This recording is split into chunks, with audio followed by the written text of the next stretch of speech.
warahmatullahi wabarakatuh. Selamat berjumpa kembali. Kali ini saya Karnila menemani Anda. Dan kalau melihat di belakang saya ini pasti agak berbeda ya. Kita nggak di studio lagi. Tapi kali ini kita akan membahas tentang bagaimana sih budidaya ikan nila. Dan saat ini saya berada di kawasan Tanjung Bunga. Pasti udah pada tahu. Atau ada yang pernah ke sini.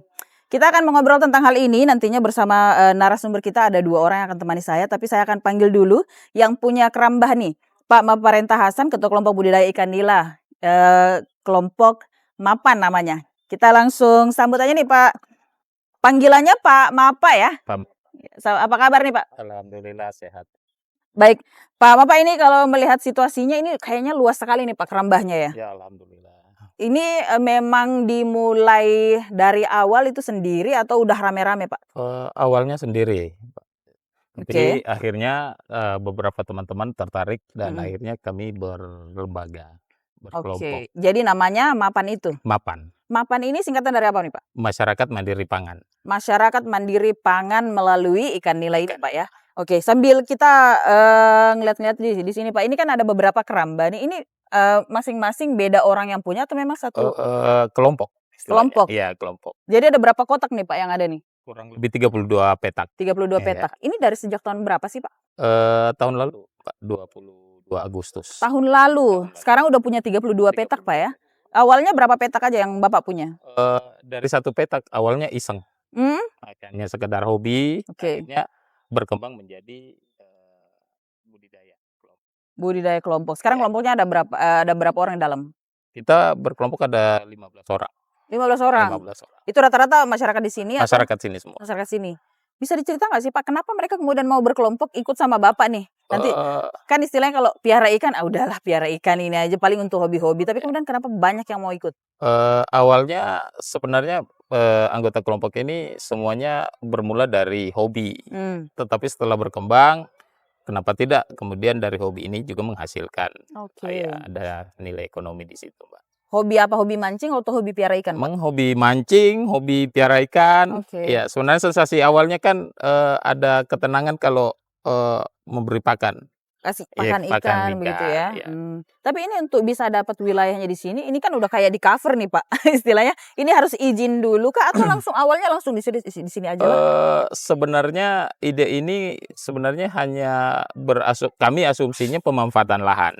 Yang insya Allah ya kenapa tidak ini mendapat punya dampak ekonomi untuk masyarakat sekitar daripada danaunya tidak terawat, sampahnya di mana-mana, mending kita sentuh lihat. Berarti awalnya ini agak kotor sebelum. Kotor, ada pinggirannya. Iya. Kemudian berarti kerja keras dong. Kerja keras. Dibersihkan dulu. Oke. Tapi bersihnya sendiri nggak sih Pak? Rame-rame. Rame-rame. Kelompok-kelompok. Ada pelibatan. Nah ini kan menempati suatu tempat nih Pak. Apakah ini di awalnya harus izin dulu atau seperti apa? Sebenarnya kita izin, tapi kita baru mulai proses perizinan. Ya, tetapi untuk memulai, ya saya pikir sudah memanfaatkan aja dulu, nanti izin berjalan. Oh, berarti sambil Pak ya? Sambil jalan. Oke. Ini kalau kita boleh lihat ya ke bagian kerambanya, ini kan Pak ada yang pakai jala-jala, kemudian ada ini eceng gondok di bagian atasnya gitu ya Pak? Ya. Ini kenapa seperti itu?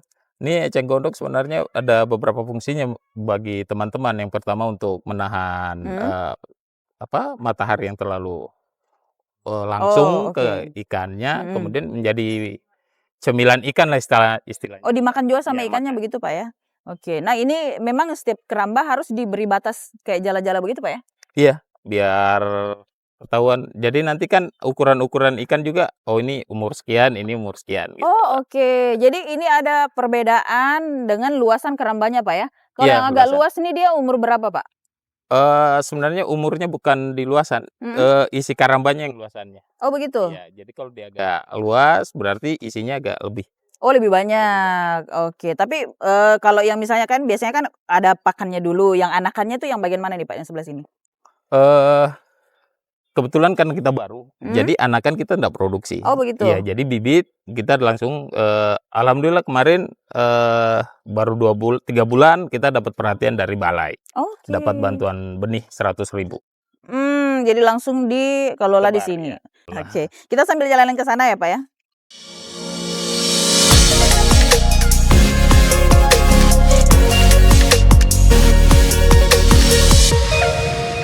Nah, kita tadi sudah ngebahas cukup banyak ini Pak ya soal kerambahnya. Kita juga mau tahu ini sebenarnya agak gampang-gampang susah nggak sih Pak membesarkan nila ini, nila yang di bawah ini maksudnya Pak ya. Kebetulan nama saya juga nila, ini nila di darat nih.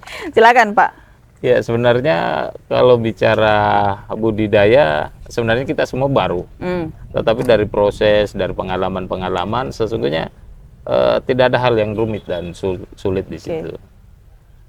Bisa dijelaskan mungkin Pak prosesnya mulai dari ini kan udah dapat bibit nih kemarin lumayan banyak nih. Ya. Nah itu mulai merawatnya dari kecil sampai udah besar tuh kayak bagaimana Pak? Jadi kami dapat bantuan bibit di ukuran 35 Senti itu? 35 cm. Oke. Nah itu target produksi, target lama pembesaran kira-kira 3 bulan. Jadi pakan yang kami berikan awalnya itu pakan komersil, pakan yang dibeli. Oke. Ya, tapi setelah berkembang akhirnya kami berinisiatif untuk memanfaatkan apa-apa yang tersedia di alam.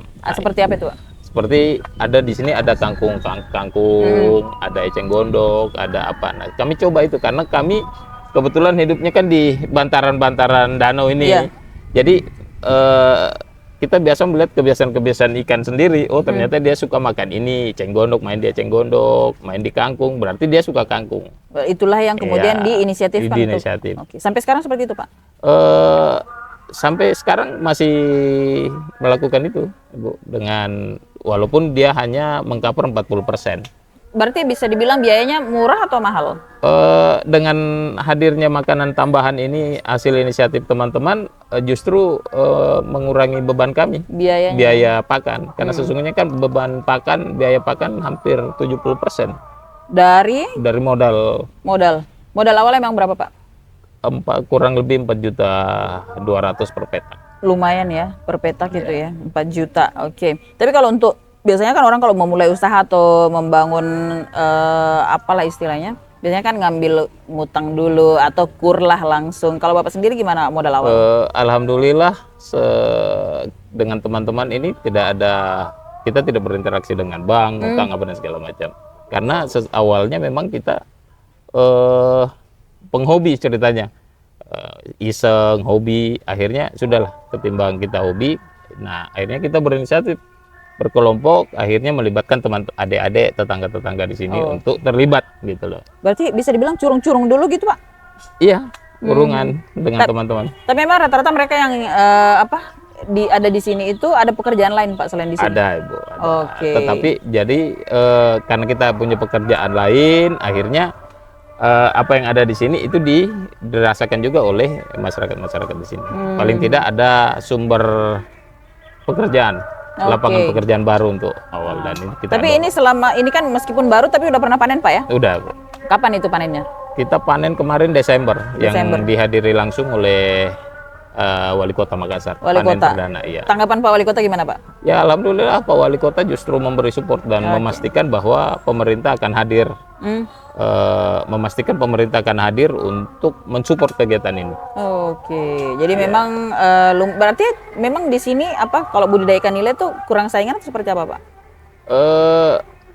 Sebenarnya kurang saingan kita tidak punya data itu, tetapi bahwa dengan hasil ini justru kita kewalahan untuk menghadapi pasar sesungguhnya.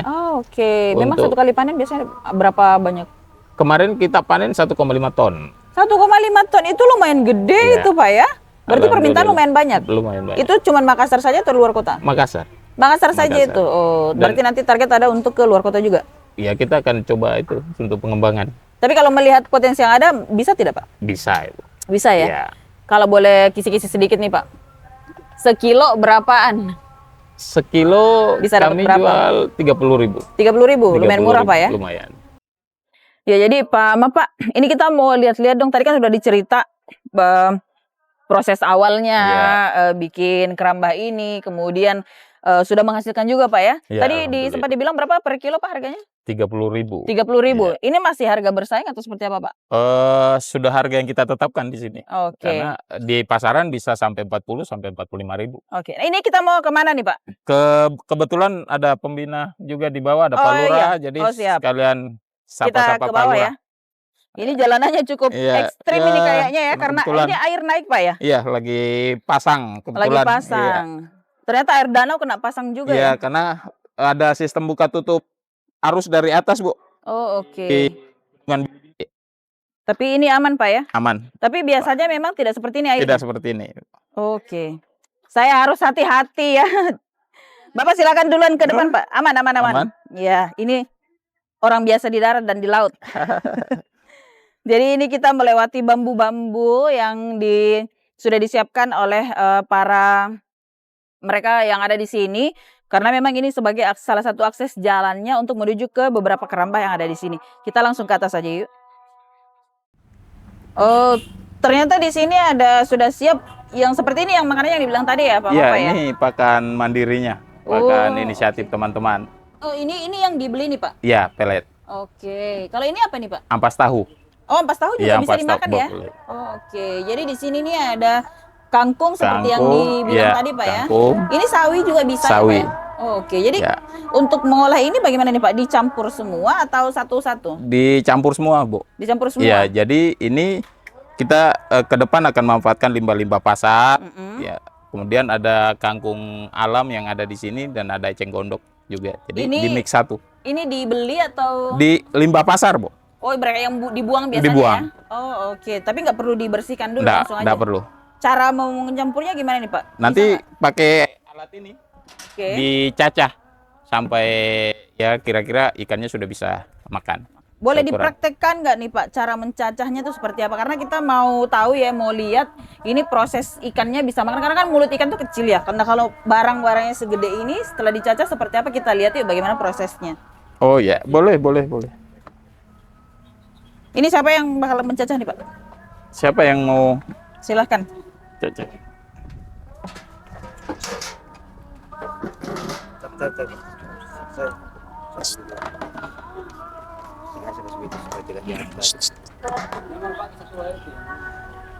Berapa orang? 1-2 orang cukup nih? Karena ada yang pegang, ada yang Jadi memang alatnya harus yang kayak gini, Pak ya? iya. Sebenarnya sih harusnya ada mesin cacah khusus, tapi karena kita akali ya sudah dengan Oke. alat yang ada. Jadi, oh ini yang pakai apa? Peralatan seadanya, gitu, Pak Seadanya. ya? Oke, yang ada aja. Terus dimasukin sayur-sayurnya, Sayur- dicampur semua, iya, Pak ya? Dicampur, disatukan ya. Dicampur. Oh, nggak pakai air, Pak ya? Enggak, Langsung aja? langsung. Oke. Ya, ini ada eceng gondok.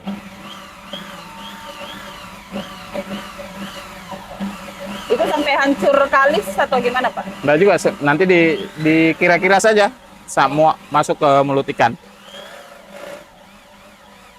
Oke, Pak. Ya, ini cukup nih sampel nih.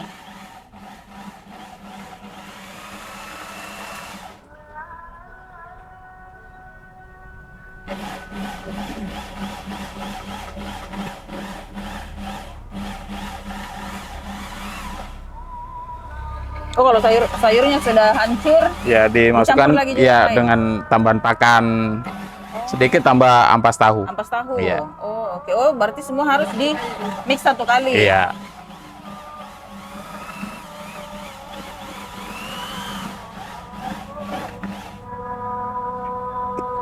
Sudah itu? Ya, boleh sudah. diangkat mungkin Ya, naik jadi hasilnya kira-kira seperti ya ini. sudah. Oh. Ya, kira-kira hasilnya seperti itu. diangkat lagi, Pak. Oke, jadi kurang lebih hasilnya seperti Seperti ini ini, ya. iya. Jadi dia sudah diperkirakan ini sudah bisa dimakan sama ikan. Jadi iya. ini lumayan halus sih ya, kayak mixer gitu ya. Iya. Oke. Oke, jadi kita ini dengan siapa nih, Pak, kita Oh nih? ya, kebetulan sudah ada Pak Lurahku nih, pembina. Pembina kelompoknya ya, Pak ya? Oke, selamat datang, Ibu. Iya, Pak Lurah, silakan. Pak Lurah. Saya di sebelah sini aja. Oke.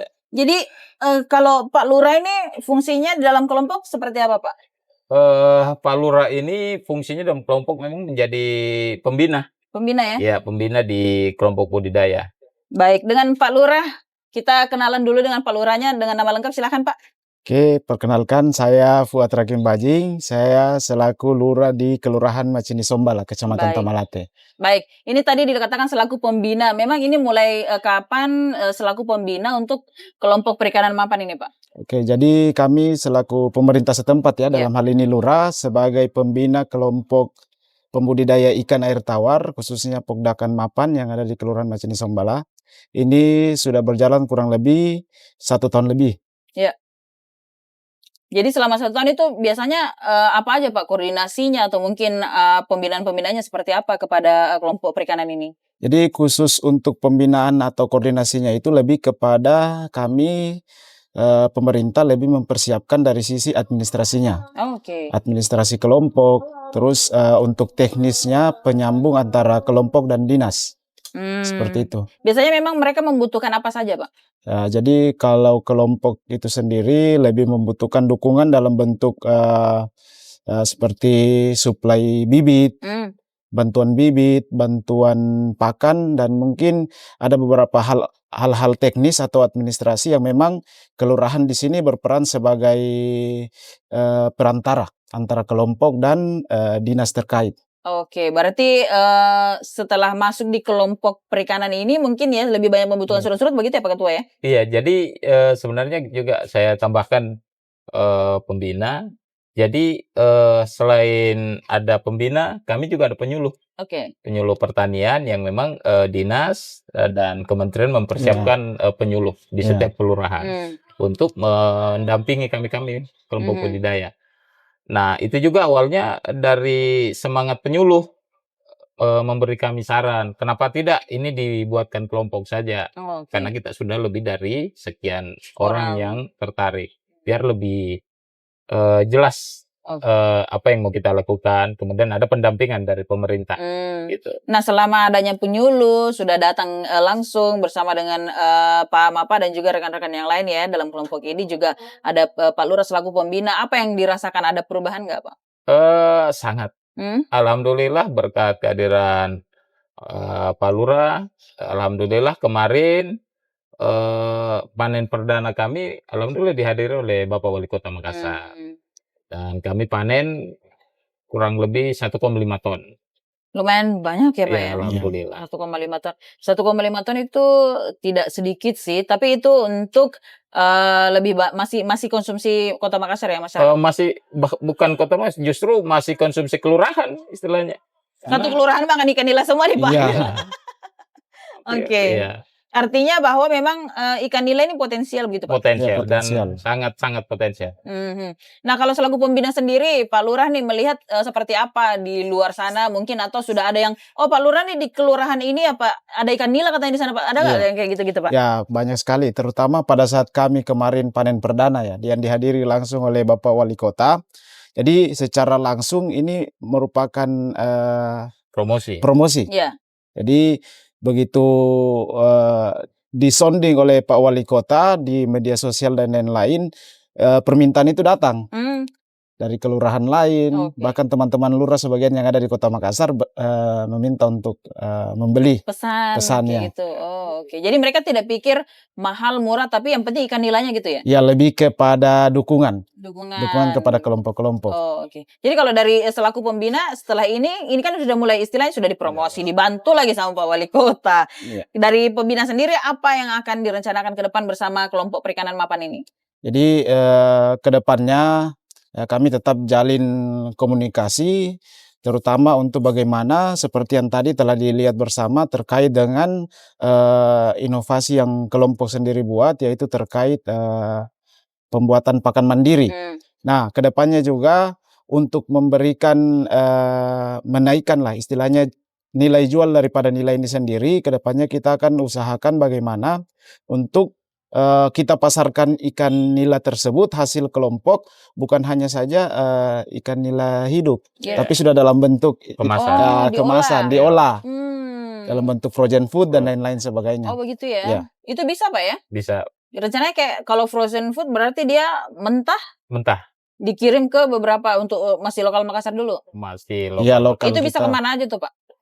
Rumah makan atau apa? Kemarin kami juga dari kelurahan menerima ada bantuan dari teman-teman komunitas Sepadatua Makassar. Di dalamnya ada beberapa pengusaha, ada pengusaha oleh-oleh juga di situ. Mereka juga tertarik untuk bagaimana ke depan kita olah nilai yang ada di Macini Sombala, kemudian kita olah dijadikan frozen food, dimasukkan ke toko oleh-oleh mereka. Seperti begitu. Jadi ini bisa kalau biasanya kita dengar apa ikan bandeng presto, Ya. nanti nila presto ada di Ya, Pak. bisa jadi. Ini bisa menjadi salah satu konsumsi makanan yang cukup unik karena memang kalau bicara soal ikan air tawar ini kan semua orang pasti bakal makan Pak ya. Iya.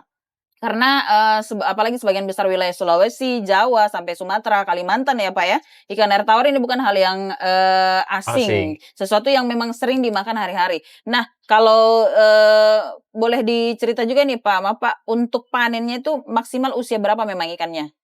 Kalau kita panen ikan itu dia di usia paling cepat 3 bulan. 3 bulan. Iya, Itu kalau panjang kami di berapa sini. senti? Dia bukan panjang, Oh, bobot. bobotnya. Jadi kita panen minimal 200 gram. Oh, memang sudah harus seperti itu ya? Iya, 200 gram per ekor. Jadi kalau dia 200 gram, berarti kita panen 5 ekor sekilo. Sekilo. Jadi sekilo bisa dapat 5 ekor. Tapi kalau mau dikira-kirain nih, sepanjang apa sih Pak kalau 200 gram itu? 5 jari. 5 jari. Sepanjang Ya, ini? Iya. 5 jari. Oh, jadi tidak harus yang sampai kayak besar banget begitu Pak ya? Iya, Biasanya tuh. kalau biasa sih ada, cuman kita nanti akan coba ke situ. Kita akan hitung apakah kalau kita pembesaran dia besarnya lebih besar seperti itu, maka beban pakannya apakah ikut bertambah atau tidak. Karena ini dia tergantung terkait ya. pakan. Ya, Oh, kebutuhan berarti pakannya. besar kecilnya ikan ini tergantung Tergantung makan. pakan. Oh, Pemenuhan proteinnya. Tapi kalau ukuran kayak 3 bulan ya? 3 bulan. 3 bulan itu dia lebih besar ke badan atau lebih besar ke perutnya? Biasanya kan ikan-ikan nila kayak gitu. Alhamdulillah kita punya ikan di Pogdakan Mapan ini, kami bisa pastikan berbeda dengan ikan-ikan yang lain. Karena mulai dari pemilihan bibit, kemudian pemberian pakan, kemudian kualitas air juga insya Allah baik. Jadi akan berbeda. Dan ikan di sini dagingnya tebal-tebal dan tidak berbau. Pak, apa yang kira-kira nih promosinya seperti apa supaya orang mau makan ikan nila dari tempat Bapak nih? Jaminannya gitu. Nah, itu tadi yang saya sampaikan bahwa kami hampir pastikan dan bisa pastikan bahwa ikan di tempat kami itu berbeda dengan ikan-ikan yang di tempat lain. Pokoknya dari sisi gizinya, vitamin-vitamin yang ada di ikannya, kepastian pakannya juga pakan yang sehat. Intinya orang cari yang bersih-bersih ya Pak ya? Bersih, karena itu yang paling potensial. Karena kalau misalnya lokasinya bersih, otomatis makanan-makanan yang dimakan oleh ikan itu juga bersih ya Pak ya? Selain pakan-pakan yang udah dibuatkan. Nah, tapi kan tadi dikatakan bahwa pakan mandirinya ini kan Pak ya, kemudian ada juga pakan tambahan. Nah, kalau bahas soal pakan ini kan di sini sudah istilahnya pakan mandiri begitu ya Pak ya. Nah, nanti kalau misalnya pakan mandiri ini lebih apakah memang pakan mandiri ini bisa sendiri atau memang tetap harus dicampur Pak begitu supaya bisa meyakinkan atau bisa membuat target yang tadi dikatakan ikannya nanti bisa lebih dari 4 bulan mungkin lebih besar lagi. Iya, jadi ini kan sebenarnya pakan inisiatif dari teman-teman ceritanya yang kemudian ya karena ini pakan inisiatif akhirnya kita mandiri. Nah, paling tidak bahwa pakan ini ke depan bisa menjadi salah satu yang mengurangi beban pakan itu sendiri. Kemudian kalau bicara kadar protein, kita pastikan protein pakan yang dibeli itu jauh lebih terukur proteinnya. Tetapi ini juga kita baru tahap uji coba. Tetapi alhamdulillah kita lihat perkembangan ikan juga, pertumbuhan ikan juga bagus. Jadi alhamdulillah kita akan tetap pakai juga ini. Ditambah dengan tambahan pakan-pakan yang kita beli. Otomatis kalau misalnya ada lebih dominan pakan mandiri kan otomatis kan biaya dikatakan kurang ya. Berkurang, ya. Jadi bisa lah Pak ya. Bisa. Bisa. Sangat membantu justru. Sangat membantu. Nah, kalau Pak Lurah sendiri ke depannya apa yang akan meskipun selaku pembina begitu ya Pak Lurah ya, apa yang akan menjadi inisiatif nanti kira-kira disarankan kepada kelompok perikanan, oh nanti bisa buat seperti ini, bisa buat seperti itu gitu. Ya, jadi kalau selaku pembina itu sendiri terkait dengan mungkin kita ke pakan mandiri yang diinovasi oleh teman-teman kelompok, jadi kedepannya mungkin kita fasilitasi. Jadi kan ini sampah pasar yang sementara, yang teman-teman kumpulkan untuk dijadikan pakan. Kedepannya mungkin kalau sudah berjalan baik dan memang untuk efeknya ke ikan bagus ya, mungkin kelurahan kita intervensi untuk mungkin mengakomodir sampah-sampah rumah tangga. Atau mungkin diusulkan sekalian juga ya Pak? Sampah-sampah rumah tangga khususnya sampah-sampah sisa makanan, sayur, buah dan lain-lain. Tapi efeknya bagus nggak sih Pak? Kalau dia sifatnya sayur dan buah, kulit buah yang kulit buah tertentu, ya kami yakin bagus. Oke.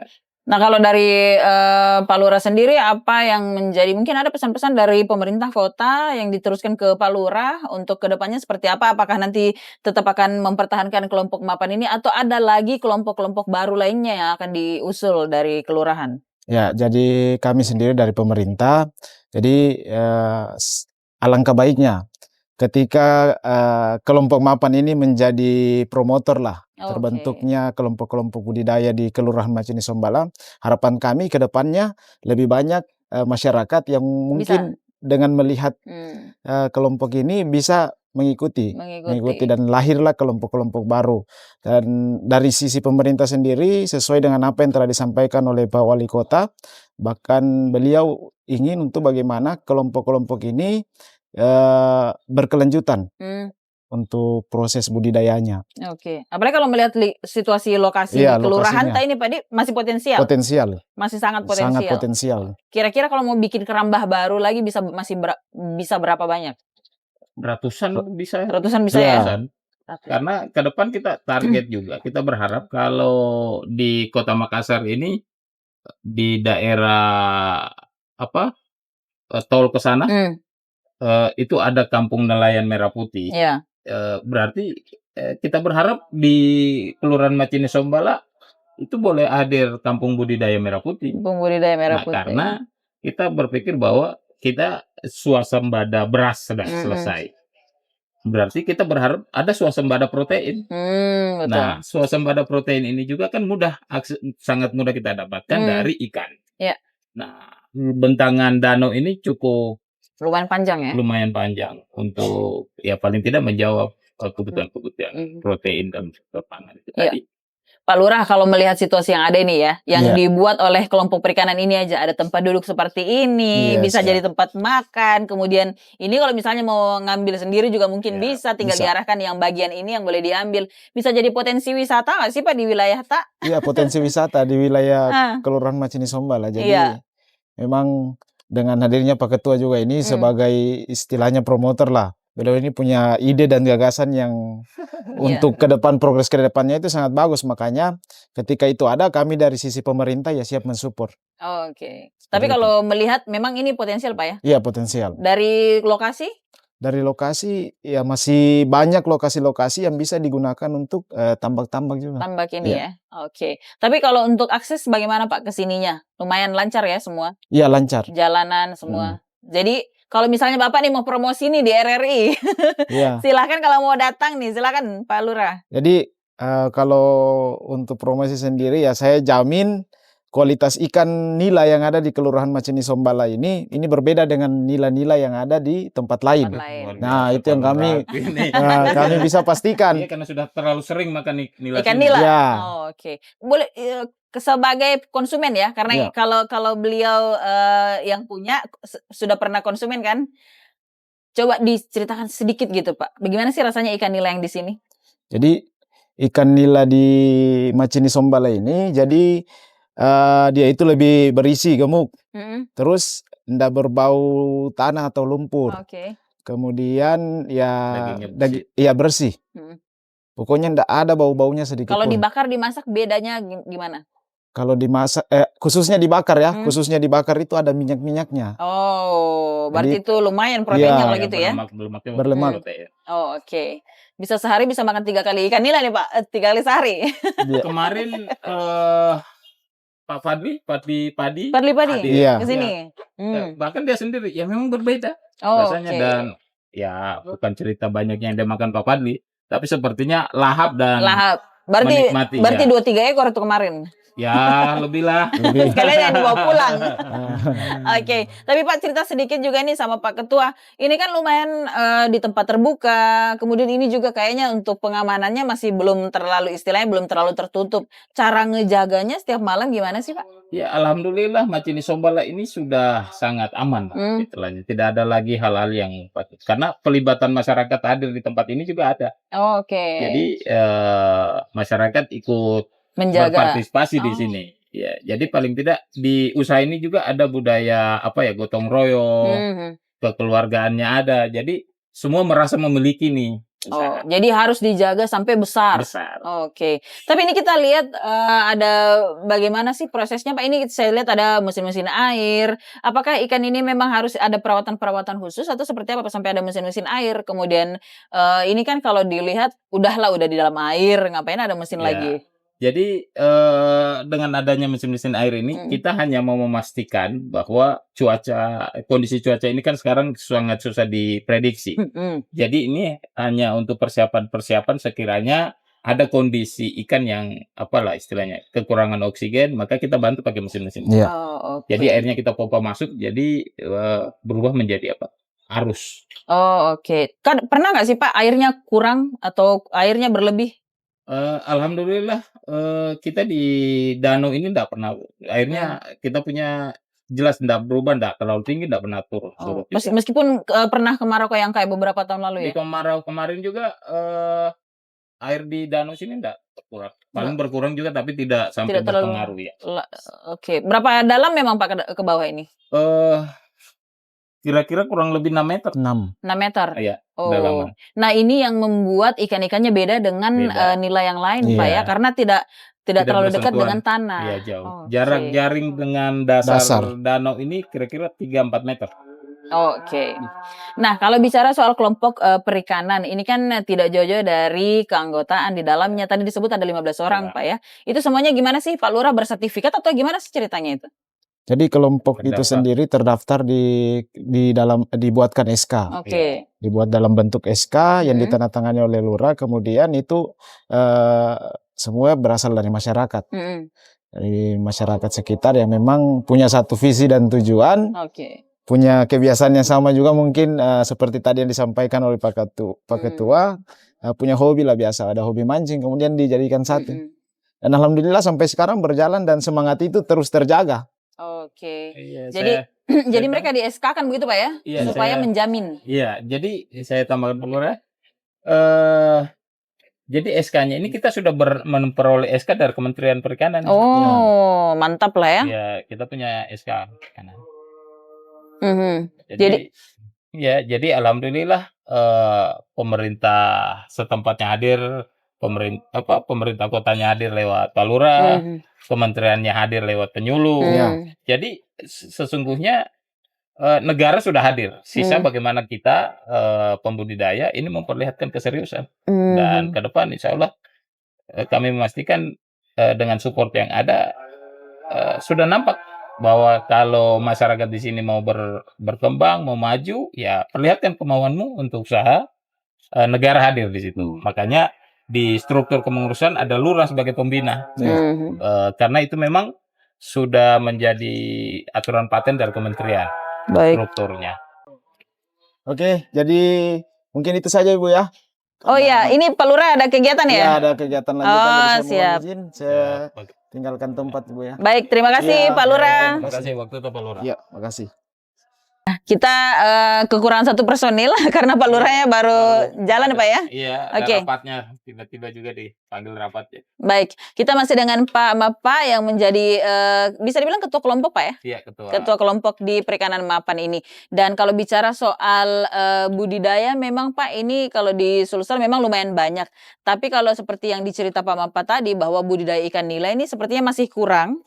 Lalu kemudian orang juga akan bertanya kan Pak, istilahnya kalau budidaya yang lain itu mungkin orang berminat. Nah kalau misalnya budidaya ikan nila ini banyak yang minat nggak sih Pak untuk misalnya mau membudidaya juga atau menginvestasi atau seperti apa gitu? Iya, jadi sesungguhnya yang pertama saya mau bilang banyak budidaya. Tetapi biasanya kan ketika kita berbicara budidaya, kita berbicara di tingkat kabupaten. Kita tidak berbicara di tingkat kota. Oke. Nah justru banyak pengunjung yang ke tempat kami justru merasa saya tidak berada di kota Makassar. Oke, jadi kayak berasa di kampung gitu Berasa ya? di Daerah mana, lain, gitu. iya. Sehingga itu juga menjadi daya tarik tersendiri bagi kami. Nah, kalau budidaya lanjut budidayanya memang banyak budidaya, tetapi banyak juga yang sepertinya berhenti tengah jalan. Karena itu tadi tidak ada komitmen yang kuat untuk melanjutkan berusaha. Kemudian apa ya?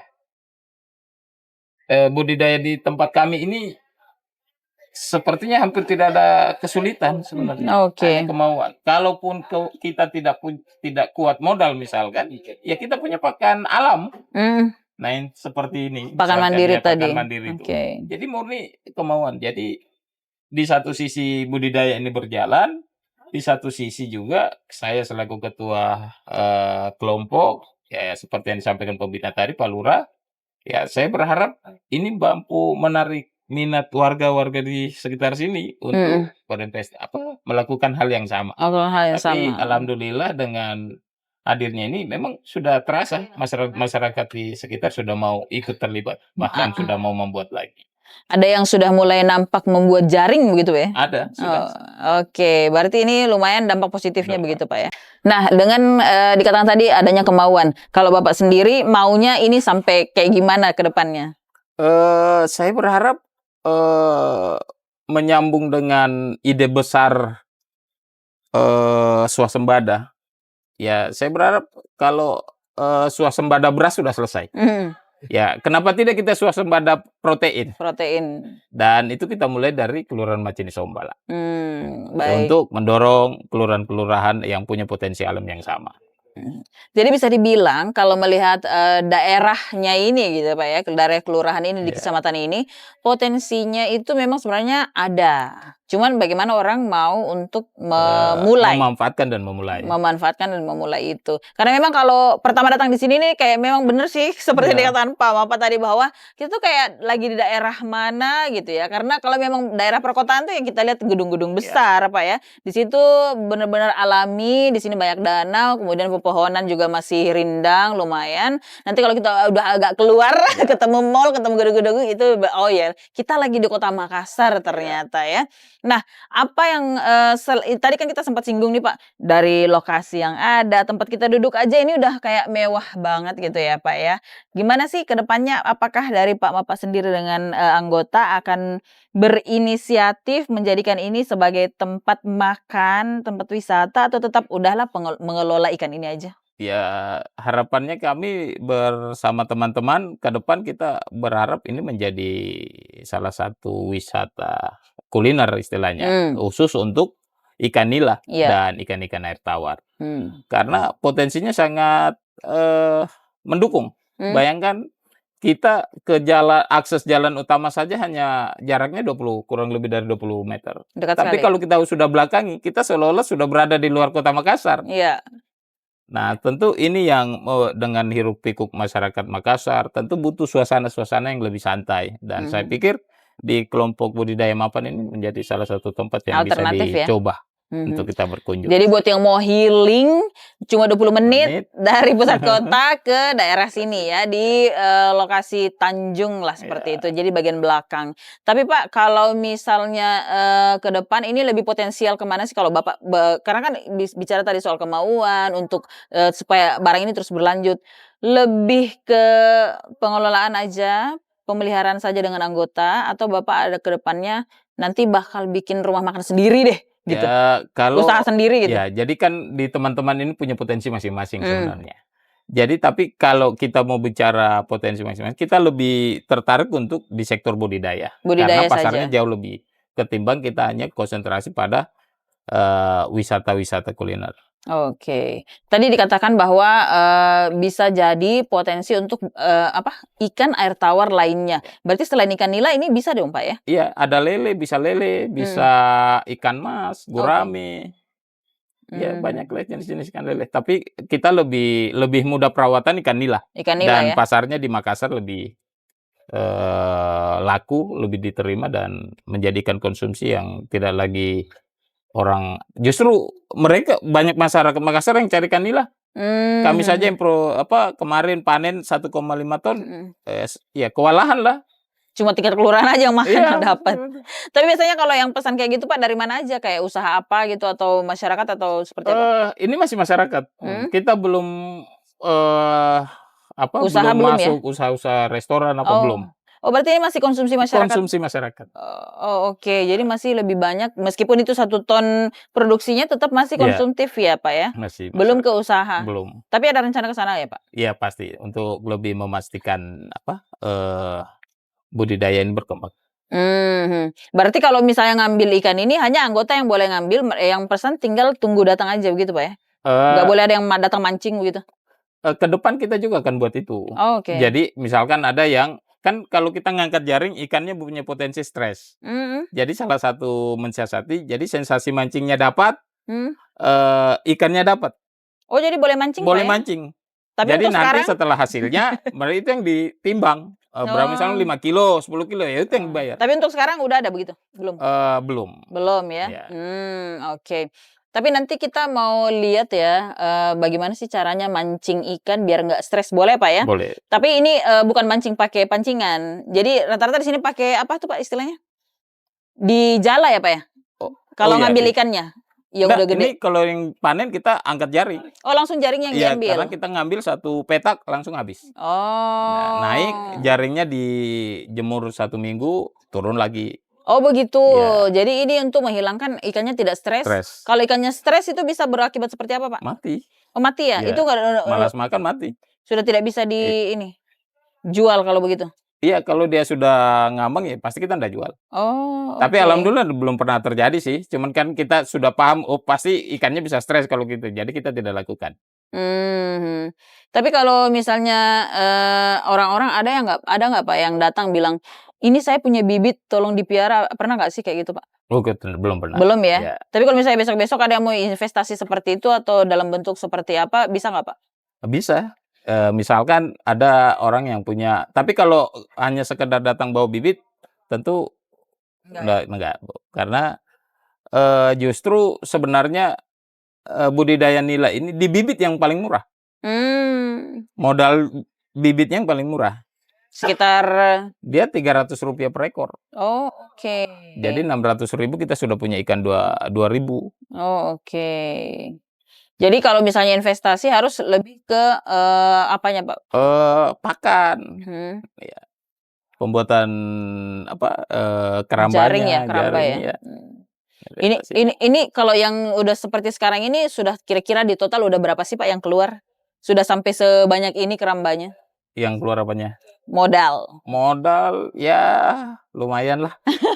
Ada puluhan, Pak, ya? Iya, sudah ada lah. Puluhan juta. Nah, ini bisa jadi gambaran nih, Pak, ya, untuk orang-orang yang mau memulai untuk membudidayakan ikan nila. Mungkin kalau modal 5 juta udah bisa nggak sih, Pak? Bisa. Udah 3,5 bisa? juta sudah. Udah bisa berapa, kotak kerambanya itu, Pak? Sudah 1 petak. 1 petak keramba udah bisa memproduksi, itu kira-kira berapa kilo yang naiknya? Itu bisa produksi sampai 600 kilo. 600 kilo per kilo harga misalnya 30.000, lumayan ya? Iya, jadi ada modal 3,5 juta 3 bulan ya. Udah berkali lipat hasilnya bisa ya? ketemu duit 18 juta. Oke. Nah, ini kan udah hampir setahun, Pak, ya. Pernah nggak sih, Pak, gagal panen?